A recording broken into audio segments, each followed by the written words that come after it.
Bandipur Nagarahole safari ಪ್ರವಾಸಿಗರು full ಖುಷ್ ಆಗಿದ್ದಾರೆ. ಕಾಡಿನಲ್ಲಿ ವನ್ಯಜೀವಿಗಳ ಕಂಡು ಪ್ರವಾಸಿಗರು ಫುಲ್ ಖುಷ್ ಆಗಿರುವಂತದ್ದು. ನಿನ್ನೆ ಸಂಜೆ ಸಫಾರಿಯಲ್ಲಿ ಹಲವು ವನ್ಯ ಮೃಗಗಳ ದರ್ಶನವನ್ನು ಕೂಡ ಪಡೆದುಕೊಂಡಿದ್ದಾರೆ. ಬಂಡೀಪುರ ನಾಗರಹೊಳೆ ಸಫಾರಿ ಪ್ರಾರಂಭವಾಗಿದೆ. ಹುಲಿ, ಆನೆ, ಜಿಂಕೆ ಹೀಗೆ ಹಲವು ವನ್ಯ ಮೃಗಗಳ ದರ್ಶನವಾಗಿದೆ. HD ಕೋಟೆ, ಕಬಿನಿ ಹಿನ್ನೀರಿನ ದಮ್ಮನಕಟ್ಟೆ ಸಫಾರಿ.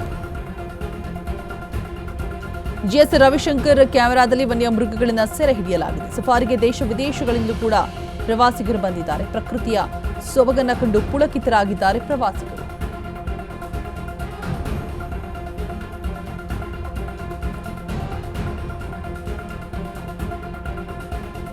ತಡೆ ಹಿಡಿಯಲಾಗಿತ್ತು ಸಫಾರಿ.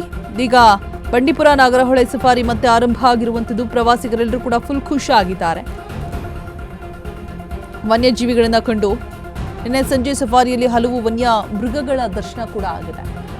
ಸಫಾರಿಗೆ ಹೋದಂತಹ ಸಂದರ್ಭದಲ್ಲಿ ಎಷ್ಟೋ ಸಲ ಕಾಣಿಸೋದೇ ಇಲ್ಲ, ಇನ್ನೆಲ್ಲೋ ದೂರ ಇರುತ್ತೆ, ಕೆಲವೊಂದ್ಸತಿ ಬೇಸರದಿಂದ ಹೊರ ಬರಬೇಕಾಗಿರುತ್ತೆ. ಬಟ್ ಇಲ್ಲಿ ಹಂಗಾಗಿಲ್ಲ. ಎಲ್ಲವೂ ಕೂಡ ವನ್ಯಜೀವಿಗಳು, ವನ್ಯ ಮೃಗಗಳೆಲ್ಲವೂ ಕೂಡ ದರ್ಶನ ಆಗಿದೆ.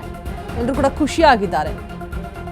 ಕೆಲವು ದಿನಗಳ ಬಳಿಕ ಮತ್ತೆ ಸಫಾರಿಯನ್ನ ಓಪನ್ ಮಾಡಿರುವಂಥದ್ದು. ಬಂಡೀಪುರ ನಾಗರಹೊಳೆ ಸಫಾರಿ ಬೇಡಿಕೆಯ ಮೇರೆಗೆ, ಪ್ರವಾಸಿಗರ ಬೇಡಿಕೆಯ ಮೇರೆಗೆ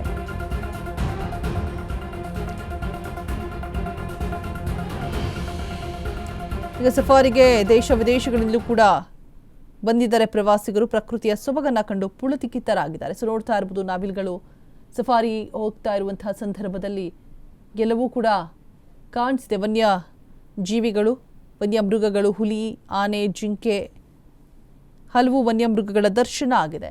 ಎಲ್ಲರೂ ಕೂಡ ಖುಷಿಯಾಗಿದ್ದಾರೆ.